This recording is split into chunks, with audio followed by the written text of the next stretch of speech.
तुम तो एकदम अकेली रह गई रचना देवी। भावना अकेली नहीं है।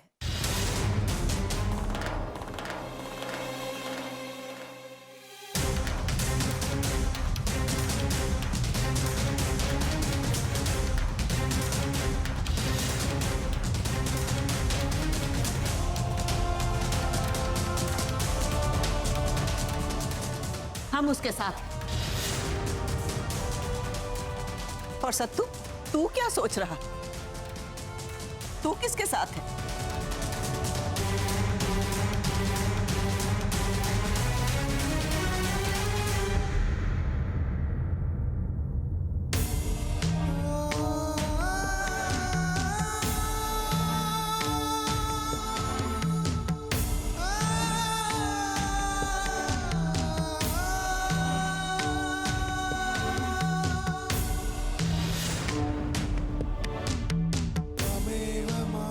हमने आपसे कहा था चाहे सारी दुनिया खिलाफ हो जाए, सत्तू हमेशा अपनी माँ साहब के साथ खड़ा रहेगा।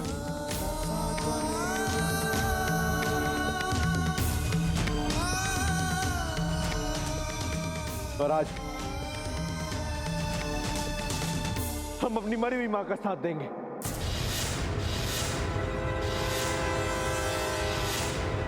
उनकी खूनी और उनकी कातिल का नहीं। मर चुकी है वो और रात में मारा उन्हें।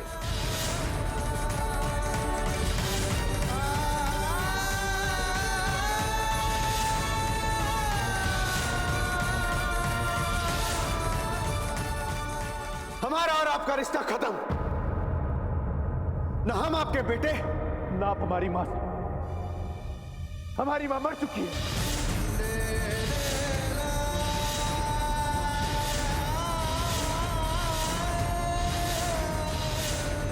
चलिए परी जी।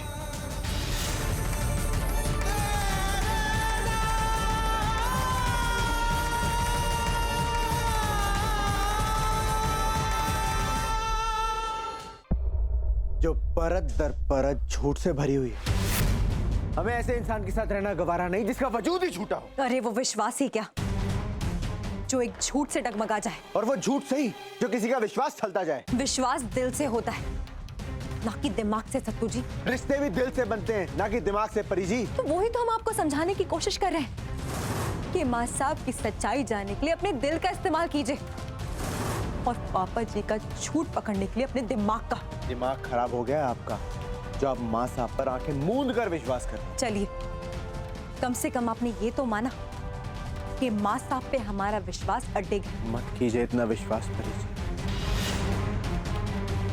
विश्वासघात मिलेगा। हमारे हिस्से में विश्वासघाती से। लेकिन आप हमें बताइए, आपको माँ साहब पे शक करके क्या मिल रहा है? सच्चाई।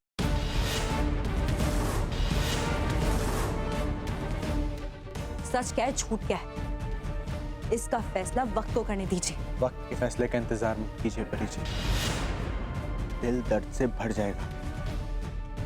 हमारी मानिए, माँ साहब गुनहगार हैं, आप हमारे साथ चलिए। आप अपने सच के साथ रहिए और हम हमारे विश्वास के साथ रहेंगे। किस्मत अच्छी है हम सबकी, जो बाल बाल बच गए, वरना गए थे बाबा साहब भी हाथ से। बिल्कुल सही कह रहे हो भैया। और सोने पे सुहागा ये है कि बाबा साहब के साथ साथ आधा घर भी हमारे कब्जे में आ गया। सब्र रखो, पूरा भी जल्द ही मिल जाएगा। वो कैसे? सत्तू और माँ साहब के बीच में जो दूरियां आ गई हैं वो कम ना होने पाए, क्योंकि सत्तू के बिना माँ साहब बहुत कमजोर पड़ जाती हैं और हम सबको उसी कमजोरी का फायदा उठाना है।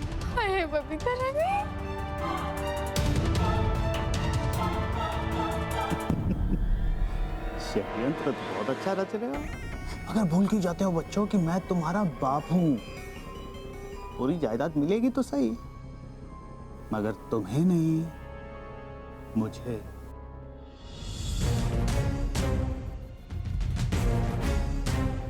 ओले पड़ गए, सत्यानाश हो गया इस घर का।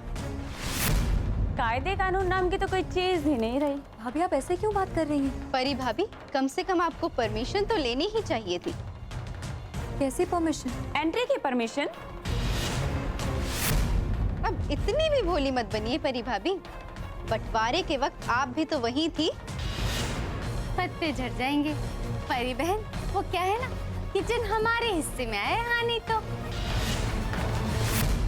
माफ कीजिए परी भाभी, लेकिन ये सब कुछ हमने माँ साहब से ही सीखा है।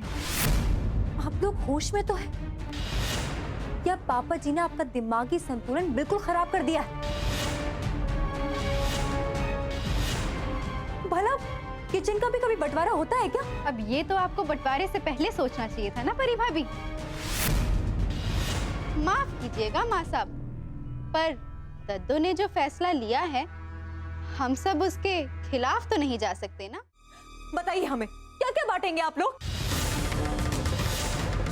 इस घर की यादें बांटेंगे आप लोग? माँ साहब ने जीवन भर कुर्बानियां दी, इतना दर्द सहा है, बिना अपना स्वार्थ देखे। क्या इसका बंटवारा कर पाएंगे? बांट पाएंगे आप लोग? बोलिए हमें।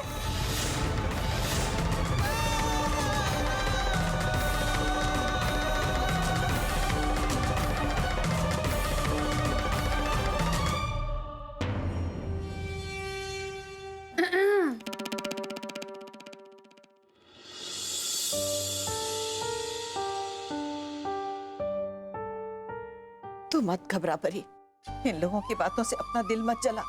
अरे इनसे तो बातें करना दीवार से सिर पटकने के बराबर है। हमें तो दुख इस बात का है कि सत्तू भी हमारी भावना पे विश्वास नहीं करता। ये सब जानकी की वजह से हो रहा है दत्तू। सत्तू जी को लगता है जो जानकी ने बोला है वही सब कुछ सच है, और उनकी बातों पे यकीन करके उन्हें लगता है कि हमारी माँ साहब मुजरिम है, गुनहगार है, कत्ल किया है उन्होंने। बस दत्तू एक बार पता चल जाए कि जानकी ने सब क्यों किया है। तुम्हारी हिम्मत कैसे हुई मेरी जगह पे बैठने की? खबरदार शिल्पा, जो घर का तमाशा ऑफिस में भी किया तो निकल जाओ यहाँ से, निकल जाओ। बाहर जाओगी तुम, और रही बात मजाल की, तो तुमसे बेहतर कौन जान सकता है कि मैं क्या क्या कर सकता हूँ। अपनी जुबान पे लगाम दो शिवपाल, वरना सिक्योरिटी से धक्के मार के बाहर टिकवा दूंगी। किस अधिकार से तुम मेरी कुर्सी पे बैठे हो? किसने हक दिया तुम्हें? हमने।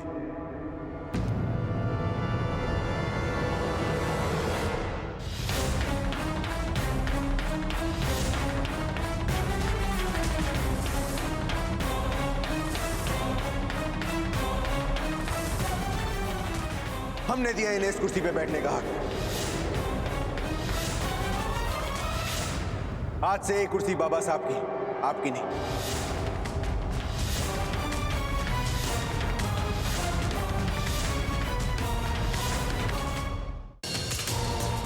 कहीं ये वही तो नहीं है तुम लोगों की बहरूपिया सासू माँ? पर हिम्मत है इसमें। तमीज से बात कीजिए हमारी माँ साहब से।